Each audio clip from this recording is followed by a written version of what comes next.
Welcome to Healing the Spirit, a space where we awaken our creativity, deepen our connections, and remember who we are through the lens of astrology, archetypes, and art making. I'm your host, Jonathan Coe.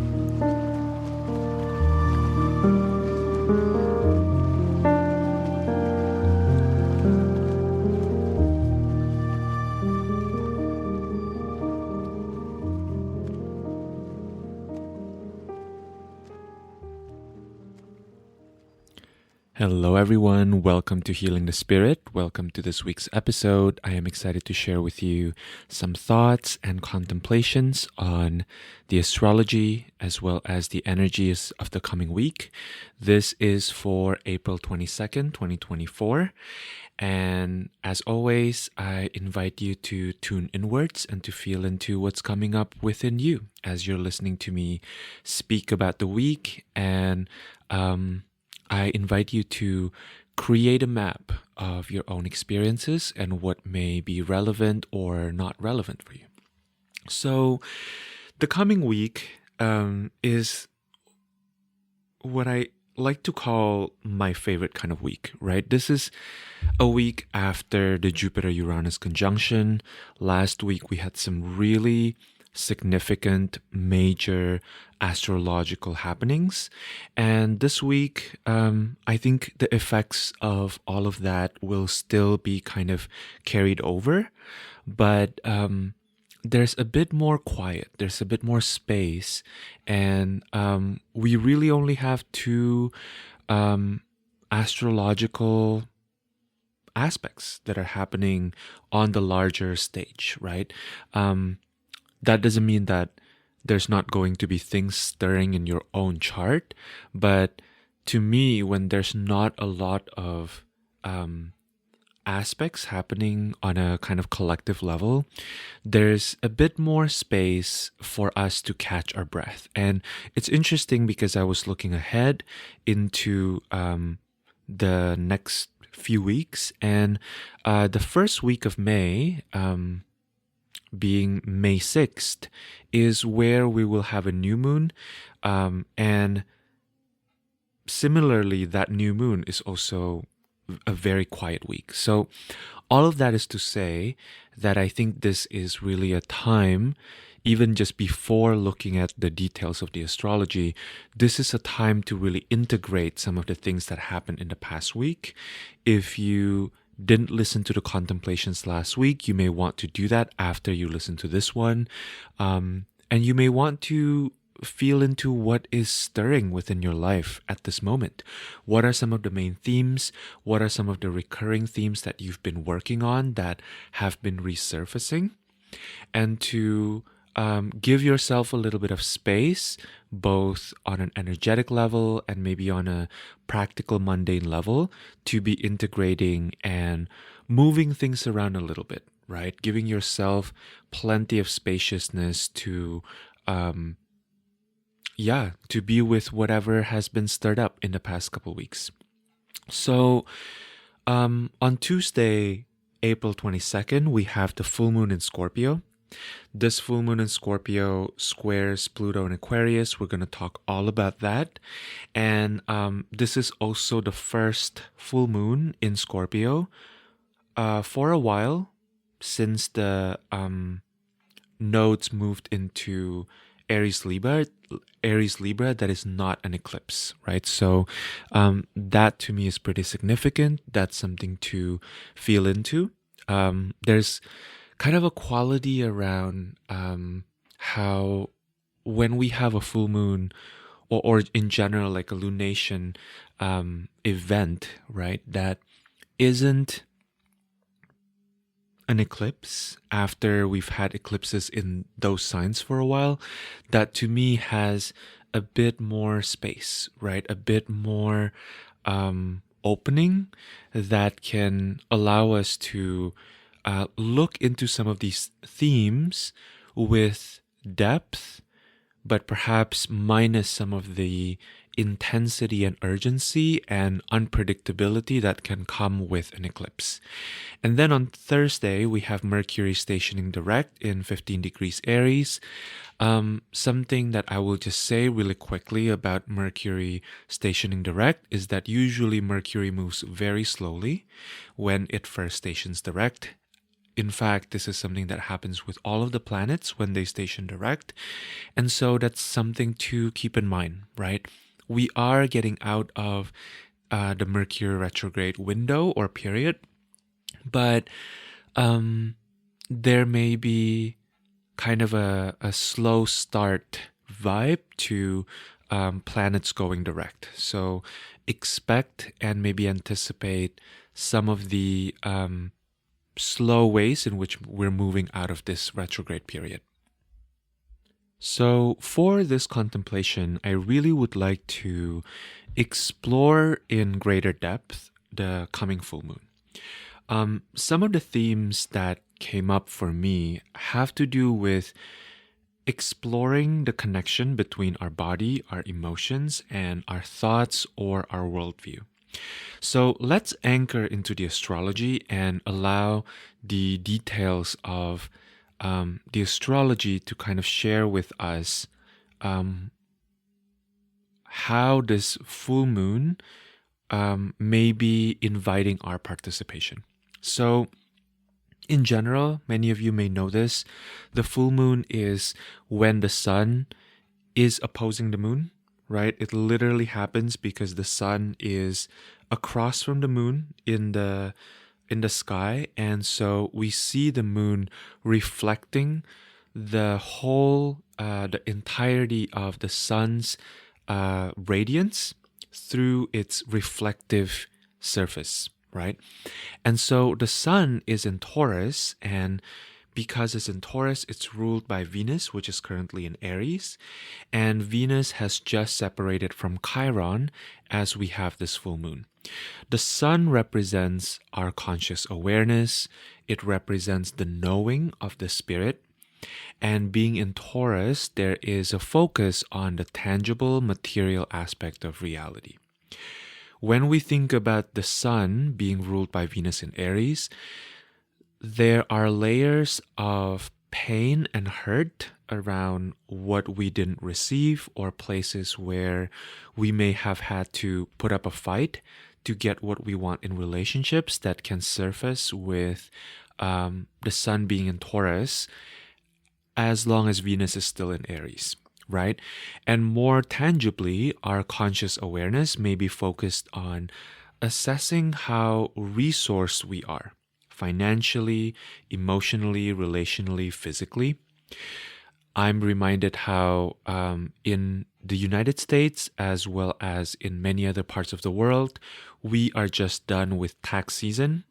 For those of you who are filing for an extension, your tax season just starts. Congratulations. And so tying this particular lunation event with that fact that we just completed our tax season, I'm thinking about how there is kind of the emotional aspect, right, that we may have to contend with after looking at our finances that may just be sinking in now because the deadline is over, right? Or there's less of that urgency from this point forward to look at our finances from a more analytical perspective, right? That we may be, the emotional fact of our finances may be sinking in. And so that's really one way to look at this particular Sun in Taurus opposing Moon in Scorpio.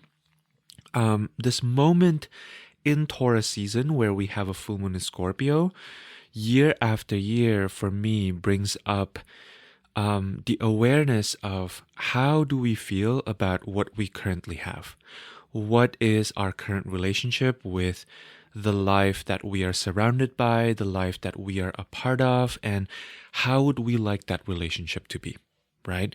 We may be getting pieces of information about the state, the the current phase of that relationship right now, the current chapter that we are in with regards to that relationship. And we may be wanting to take a closer look. We may want to be a bit more reflective about how that relationship is impacting us. And then the moon is in Scorpio, which is ruled by Mars in Pisces. The moon represents the body, right? And in Scorpio, it points more directly to places within our physical, our emotional bodies that hold itself in a certain posture in order to brace for impact. So in other words, what I mean by that is the moon in Scorpio has the capacity to hold and to process trauma, right? It has the capacity to hold pain, both their own pain and other people's pain. The moon in Scorpio, in the context of this full moon, being ruled by Mars in Pisces, provides an opportunity for us to see the places where we've had to deal with the consequences of dreams that didn't come true. Pisces is associated with aspirations, with dreams, with the unity consciousness, for lack of a better term, right? I'm not a huge fan of that term, but I think that is a term a lot of us understand or have consensus idea about what that means. And so when we have a moon that is in a water sign, ruled by a planet that is also currently in water sign, we may be experiencing an extra watery moon experience, right?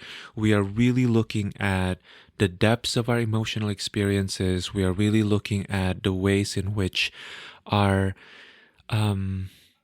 larger energetic patterns and cycle and the larger pool within which we live in our lived experience is impacting our day-to-day experiences, right?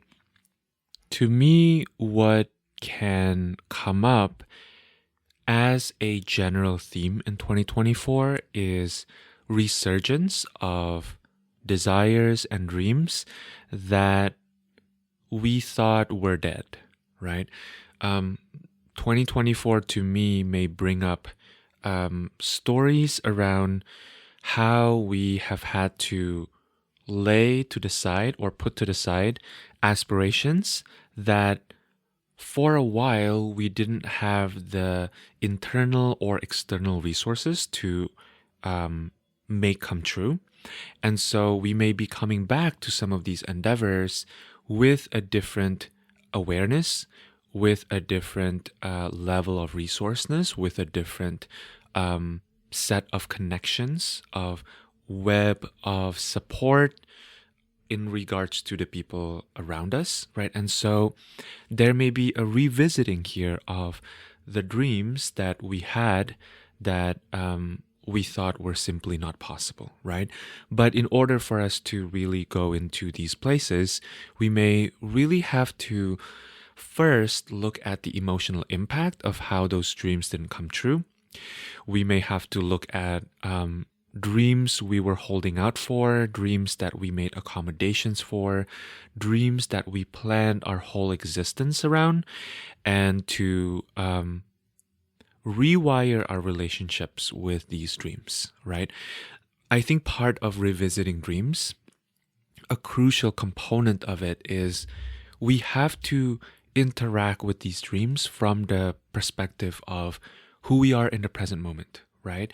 If you had a dream as a child of being an astronaut, for example, and you're now in your mid-30s, you really have to orient to this dream of being an astronaut, if should that be something that you really want to pursue, from the perspective of a 30-some-year-old person, right? You can't orient towards it from the perspective of who you were when you were 10. And so as a random example, even though I just gave one, to kind of further show what I mean by this is, perhaps at some point you were working towards an art degree, right? Because you wanted to be recognized in the art world. And then you had to make a career turn, or you had to pivot for some sort of practical reason. All those years you spent in art school shaped you, right? The disappointments, the big emotions, maybe something that you've had to contend with, something that you've released over time. But the Scorpio full moon may bring up patterns around how we talk to ourselves, how we relate to others, we're in relationship with, that are built around the underlying disappointment from having had to shift our lives and our reality at some point, right? And so looking at some of these patterns may be something that we don't have a lot of choice around.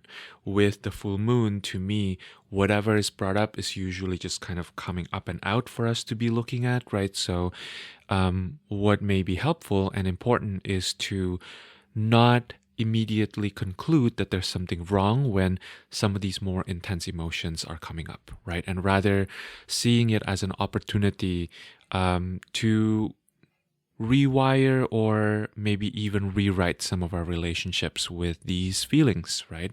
Just because an old feeling comes up doesn't mean we have to relate to them in the ways we've had to relate to them in the past, right? In the default mode that we've had to respond to them. And so finally, to me, a piece that is really interesting and important to contemplate with this full moon is the Pluto in Aquarius squaring the full moon, right?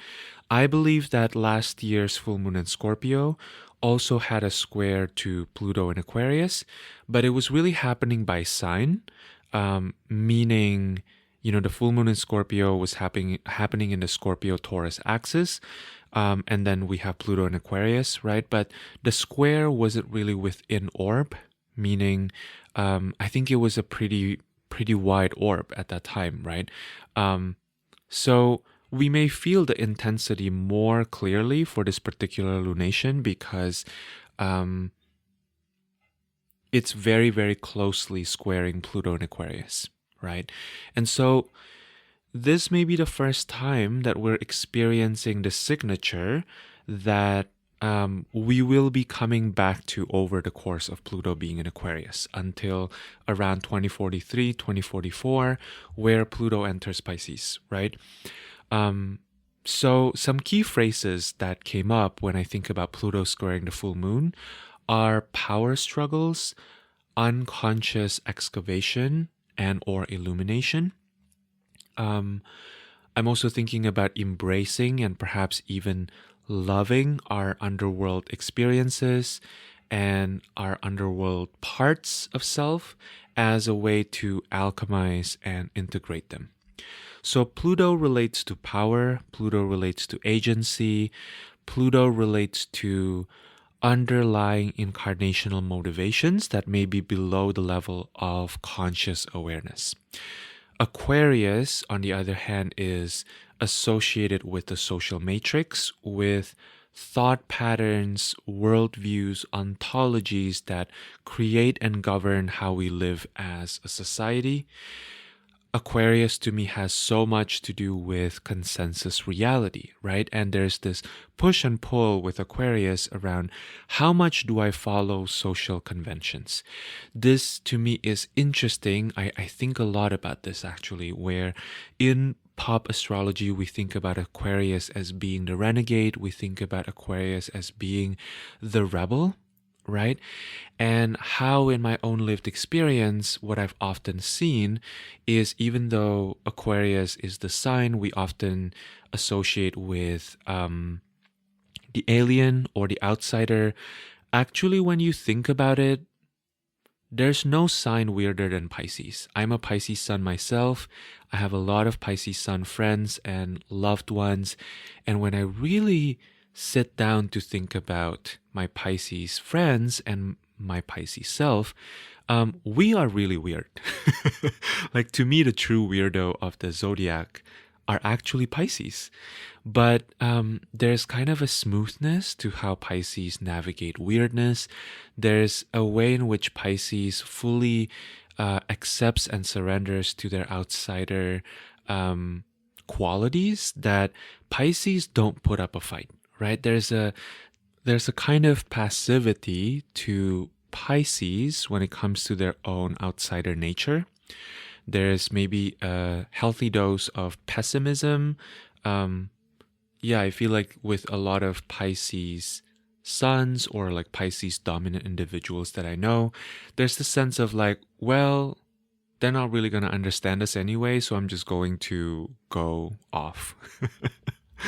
And there's an acceptance to it, right? Whereas Aquariuses, I think, are often dubbed the revolutionaries or the rebel because there's a conscious awareness of how what they're doing goes against the grain, right?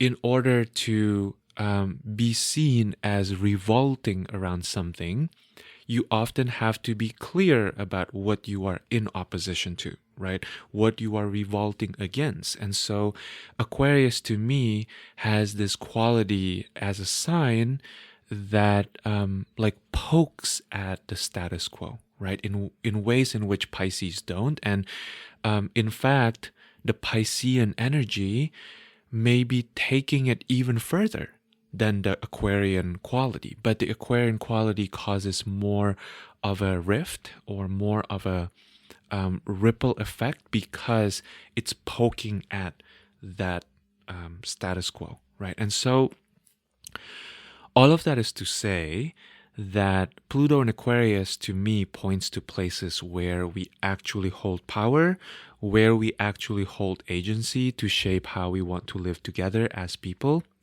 as citizens, as children of the earth, but that we may not know how to exercise our agency just yet because we're still navigating the entrenchment of our unconscious beliefs around how reality works that came from how we were raised, how we were educated, and how we are conditioned to function within society.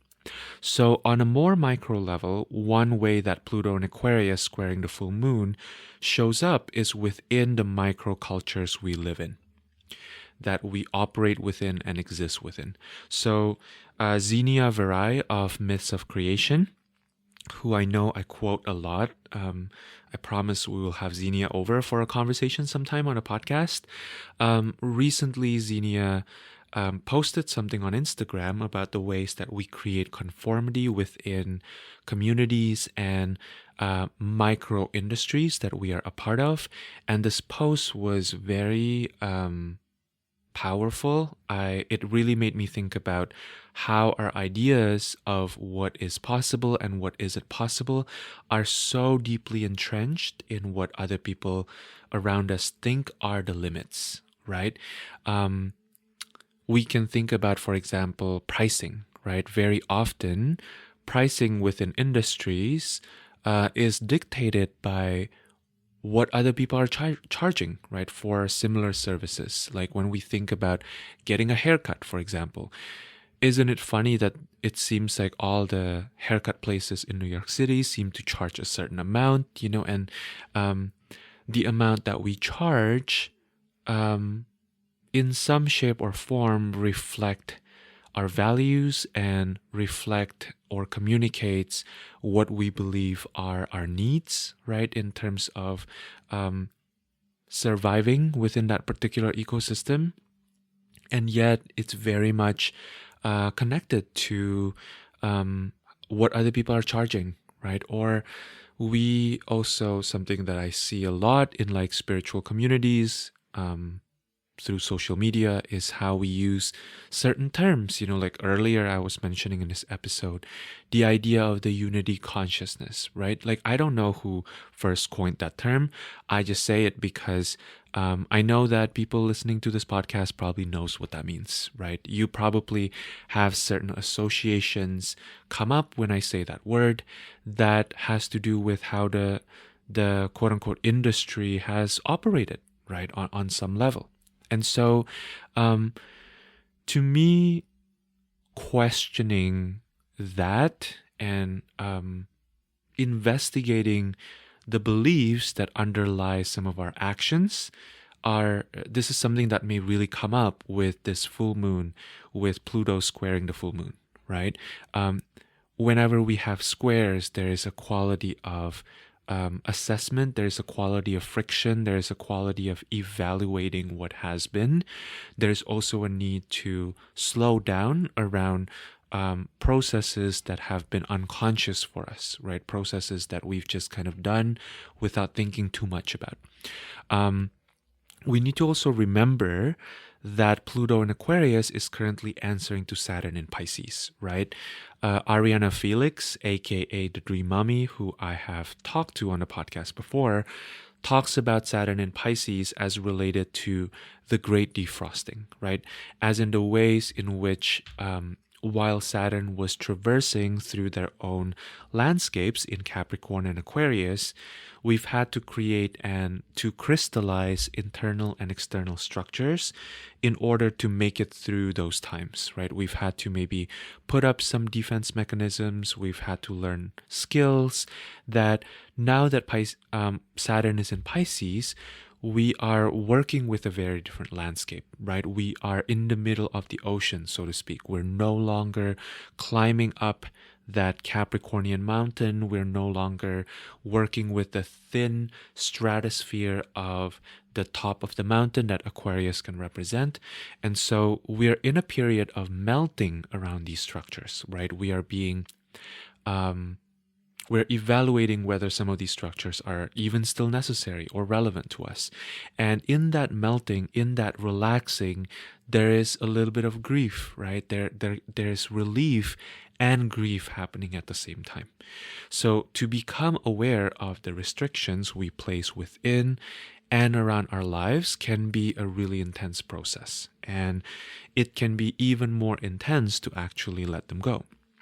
And so this Pluto in Aquarius squaring the full moon to me has a lot to do with freeing the mind, freeing our worldview, freeing our ontologies, the limitations we place on what we believe is real and is not real, and how that is deeply correlated with and impacting our experiences of being spirits within bodies or being souls that are kind of inspirited within our bodies, right?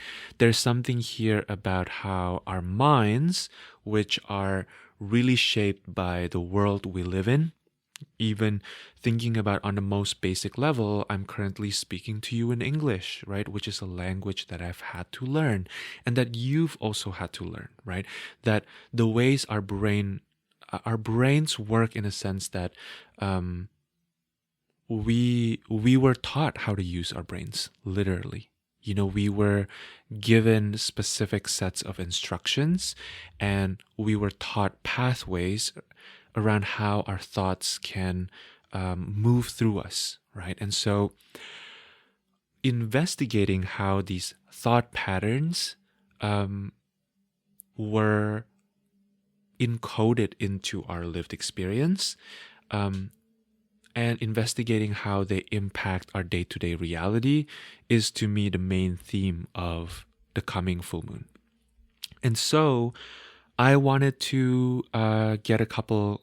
I shuffled the tarot and also the Supra Oracle deck to ask for archetypes and energies that can anchor us as we explore the coming week. And I received the Two of Swords from the Serpent Fire Tarot and the Seeker card from the Supra Oracle. And so I want to read both of them actually, because the guidebooks are poetic and quite instructive in my opinion. So this is from the Supra Oracle guidebook, and this is for the Seeker card. Everything at one time or another has started out small.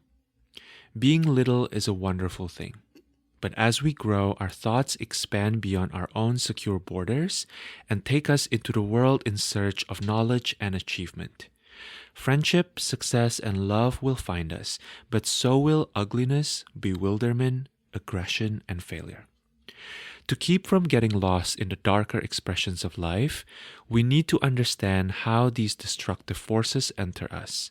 To benefit from the harmful elements of our world and even our own character is to find a way to benevolently encounter them. We are as joined with good as we are with evil. It is the fate of man. Finding tools for guidance in helping us encounter our dark side with grace is the meaningful process of self-discovery. It is the contemplative path of the seeker. Premonitory, active, and ceaselessly provocative, this search is the process of soul making. Some of the keywords that are associated with this card are unveiled, male, female, discovery, soulful, and primeval. I love that description. So poetic. And then from the Serpent Fire deck, the Two of Swords is associated with Moon in Libra and spiritual path making. Some of the key words here are clarity in making decisions and understanding both sides. The upright meaning is a woman crouches between two paths which are shaped like lightning bolts. They represent clarity of thought and point towards the symbol of Libra on the horizon. A blue moon also rests over the serene backdrop. We have the luxury of choosing which path to take, and there is no pressure to decide. When we do it, it will be with full presence, awareness, and love. It is an excellent time to find your footing, choose your path, and walk it with grace. The shadow is you may be feeling pressured to make an important decision. Perhaps people are breathing down your neck, or a stressful crossroads is up ahead. Be mindful that if you need to take your time, you should, by all means.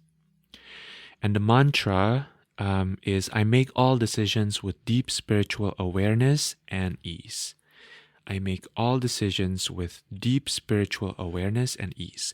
I mean, as far as card pulls go, I mean, these are really so relevant, right? And very instructive, very helpful for this kind of cosmic weather. So really to summarize here, the practice that I would recommend for all of us is the practice of continually tuning inwards and checking in at all points of our experience, right? This is really a week to create space for our inner voices, our inner knowing to come forward. And then what I will add to that practice is asking the inner voices, is this mine or someone else's? I'm going to talk more about this practice in a little bit, but I want to first say that to me, how we ask the question is as important as the question themselves, right? We're not asking this question of, is this mine or someone else's, in order to doubt ourselves. We are asking to hear and to receive information with a lot of neutrality. We are actually creating space for deeper knowing through asking the question, right?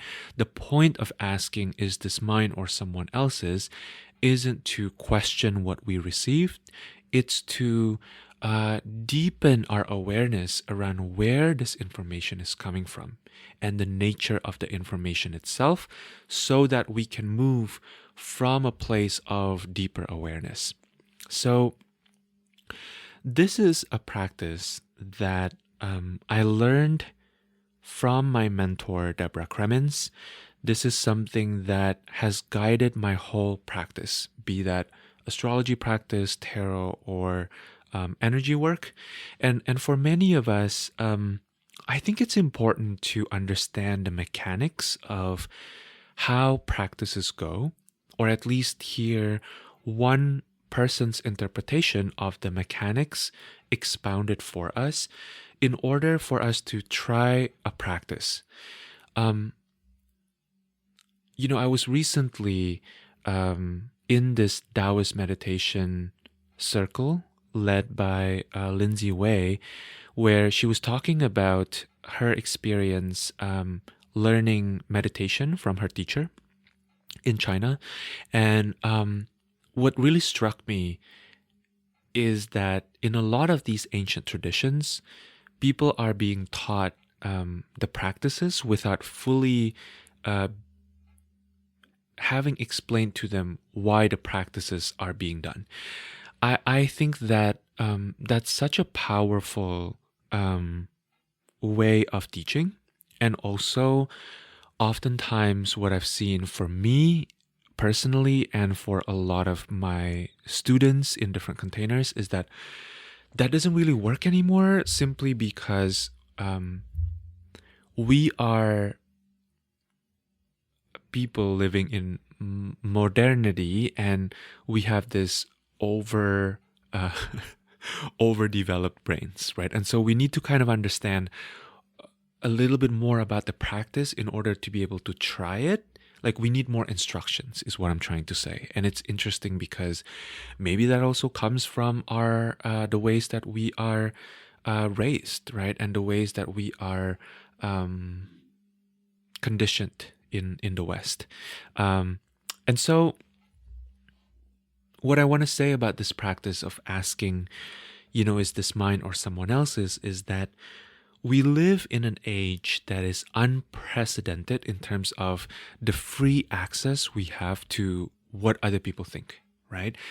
Literally, if you are on social media, any social media platform, if you just open up your social media platform, you are immediately inviting into your life an ocean of unsolicited opinions and worldviews and thoughts and declarations, right? Everybody and their grandmothers and their grandfathers are telling you what they think. And I think one of the most important practices is to learn to cultivate sensitivity around times and places where we are guided by strivings that are not really ours, right? Where we superimpose lenses and worldviews that we take on subconsciously without questioning. I happen to believe that all worldviews have utility. All worldviews come from certain specific sets of experiences, right? And they all have consequences. I don't believe there is one right or one correct worldview, and therefore, as part of my practice, I think what's more interesting is not thinking about like what's the right mindset here. I think what's more interesting is checking what is this mindset. Like what assumptions, what beliefs, what experiences underlie this mindset. Is this worldview rooted in my own embodied experiences, or is this coming from someone else? Is this worldview infused with my own agenda, or is it infused with another person's agenda, right? And that's not to say that it is morally superior for us to always act solely in accordance to our own agenda, right? Or to be driven by our own needs and desires, because we live in a relational universe, right? With each information that we receive, with each conversation, each interaction, our minds will and are very often changed, right? Like if I talk to someone who were just coming home from like a trip where they focus on humanitarian efforts, my worldview will change, right? Or if that's a maybe more intense example, but like a less intense example is if you decide to go out of your house and you are deciding to grab coffee, and then you meet a friend who just came back from a trip overseas to a different country, and they were immersed in a different culture. In them telling you stories about their experience, you will immediately, your minds are changed instantaneously, right? Without you having a lot of say or a lot of agency around it. Your minds will just change because you now receive new information, right? We sometimes especially within the culture of the United States that have this hyper individualistic lens, we sometimes think that people who change their minds are not being sincere or authentic, but I think that changing your mind is just a natural part of being human, right? So our minds are changed constantly. We are impacted and influenced by other people's perspectives constantly.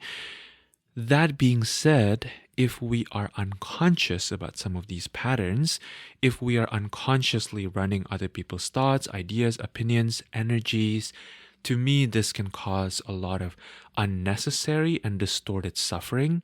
This may cause us to put our energies and life force into experiences and ways of being, strivings, endeavors that are not really relevant to us, And so, in conclusion, that to me is like such a great place to land when thinking about Pluto and Aquarius squaring the full moon, right? The full moon speaks to our minds and our bodies kind of creating this, showing us how they're entangled and how they're reflecting onto one another. And then Pluto in Aquarius as kind of this unconscious wave that is impacting our experience, that is interfering, not necessarily in a negative way, but interfering with our experiences, right? Being in a body and having an awareness of the spiritual dimension. Okay, so I hope that these contemplations have been useful. I'm grateful for your presence. If you are listening up until this point, I hope this is helpful for you. I hope this is helping you kind of deepen your awareness as you move through the world. And I'm wishing you a beautiful week. The only announcement I really have is for those of you who would like to receive a reading and work with me one-on-one, I would love to do that with you. My books for May are open. And yeah, reach out to me.